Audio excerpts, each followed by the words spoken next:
Say it with me. Abstain from sexual immorality.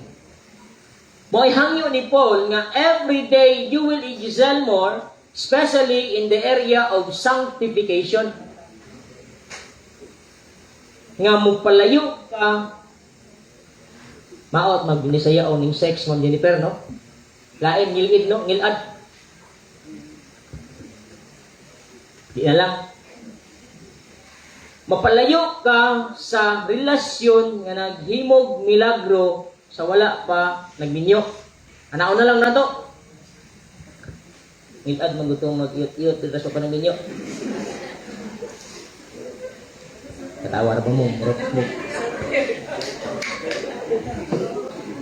Ingon sa Apostle Paul that abstain from sexual immorality, that each of you know how to possess his own vessel. Meaning, ang sexual sanctification, ikaw nga nagdala sa imong lawas, dapat kabalo ka magdala sa imong lawas kung saan nimo ni siya paggamit.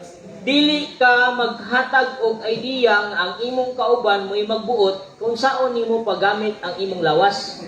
Ingon sa iya, abstain from sexual immorality, that each of you know how to possess his own vessel.